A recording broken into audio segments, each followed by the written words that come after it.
Hello, my friends. Nice to see you. I just want to talk a little bit about something that's been on my mind. These are, I'm going to cover up a bit. Sorry. As many of you may have guessed, I'm trans, and this is a bad time for trans people. And I really don't understand it. I was at the store and happened to hear this woman over talking to her friend about how terrible trans people were, and our agenda or ideology or whatever. Well, I'm not aware of such a thing, and it doesn't exist. It's just the minority, the scapegoat. All authoritarian regimes have it, and that's what we have. Obviously, if you pay attention, if you know history of authoritarian regimes, this is exactly what they are.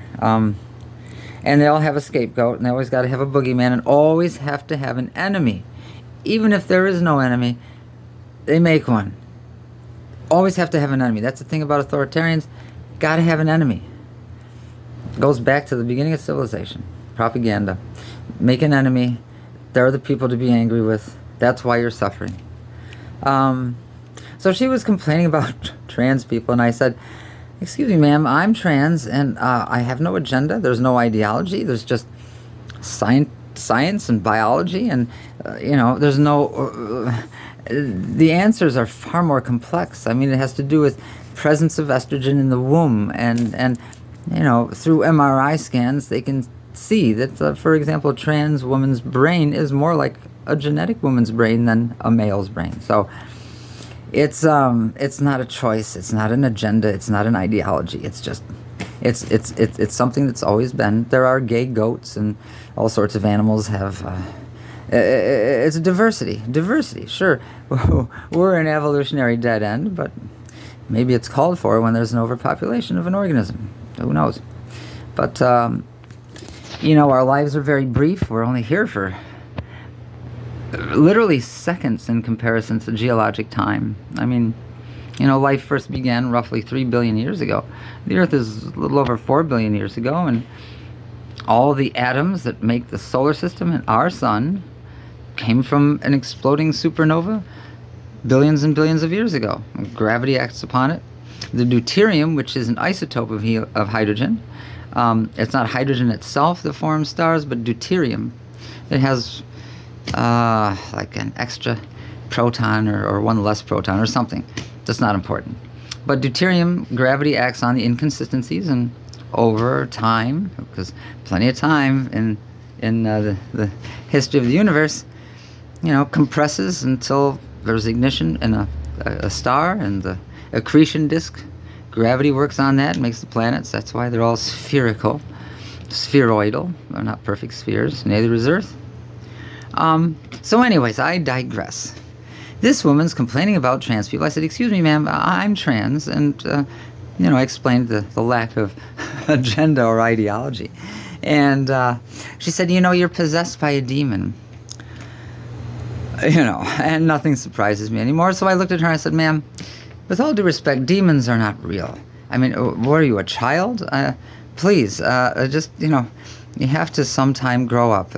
Life is more complex than you would like to think. And some ancient, supernatural, superstitious propaganda devised by kings to, influence the masses, that's not something that you should really spend your time on, especially in a society created entirely by science and evidence-based thinking." So she was having none of it. Because it just... So it's frustrating. It's frustrating to be not only and I'm not blowing my horn, but the IQ test says I have, higher than average, we'll say, and I'm not. The thing is, people tend to think, like conservatives tend to think, if somebody's intelligent, then they're lording it over them and trying to make. That's not the case. They feel that way, but that doesn't make it true. Well, I have intellectual curiosity, and if somebody is, expresses like a lack of knowledge, I'm not there to correct them. Like, But I just point out the facts if I know what the facts are, and I can even explain how the evidence was gathered and the amount of evidence to support, the facts, which is why they're called facts. So we do live in an age of alternative facts, and it's because Reagan, he cracked the door open to autocracy just a little bit. W. Bush pushed it open halfway, and then Trump comes around and just rips it off the freaking hinges. So here we are, right? And it's because an intelligent populace capable of critical thinking is not in the interest of the people at the top.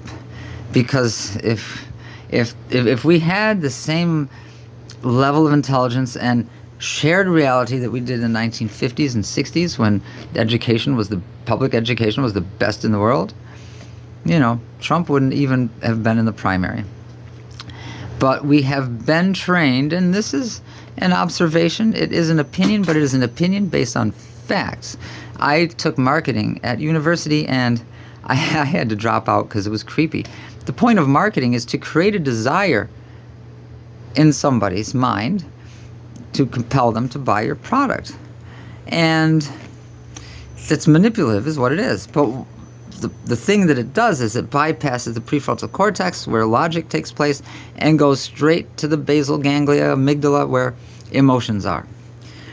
So after decades of bombardment of advertising, wherever you look, billboards. See, billboards aren't allowed in Europe. European countries, they're only supposed to be so big. They're not, giant McDonald's signs. And America's just one big fucking strip mall from coast to coast.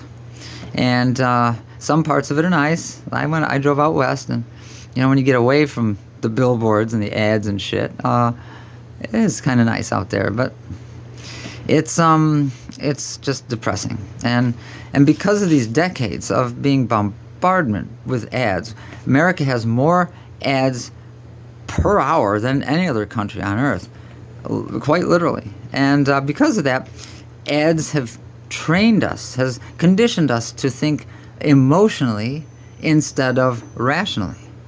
So millions and millions of people are making decisions on their emotions, what appeals to them, what gets them excited, or even fearful. Fear sells just as well as sex. It really does. And Fox News and AON and Newsmax, they capitalize on that in their smug way of conveying their propaganda. And people, it's not their fault. It's easy to call people stupid, and I have plenty of times, but I'm stupid too in many regards. Snappy, please get down. You're going to knock stuff over and break. Why you want to break my stuff, girl? Jeez Louise. Pleases nobody. So, to keep this kind of concise and brief, conditioned to think emotionally is bad news, especially when it comes to choosing leaders. If you're not well informed with real facts. I mean, there's not all opinions are equal. Here's the bottom line. Some opinions are based on feelings and what you would like to believe. Other opinions are more based on facts and evidence. And despite what you would like to believe, if it's contrary, well, you have to be willing to change your beliefs in the presence of evidence. Some people cannot do that. I was evangelical way back in the day, but then I read the entire Bible word for word, and not only was I surprised to find out angels look nothing like the pictures that we see, they're rather frightening. If you read Ezekiel and Exodus, the description of angels, will you stop it? Oh, there's... Whoa. Come on, you're going to drop my drink. There she is. Troublemaker. I realized. And, of course, later on, finding about Emperor Constantine and how empires rose and fall, and how the state was the religion, and how religion was used to influence the people. And, those Philistines, they're sinners, right? So we got to go take their land for their copper or bronze. Or it was a Bronze Age, so they needed bronze, obviously.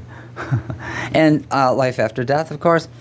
Hey, if you go to war for me and conquer that land, sure, you might die in battle, but guess what?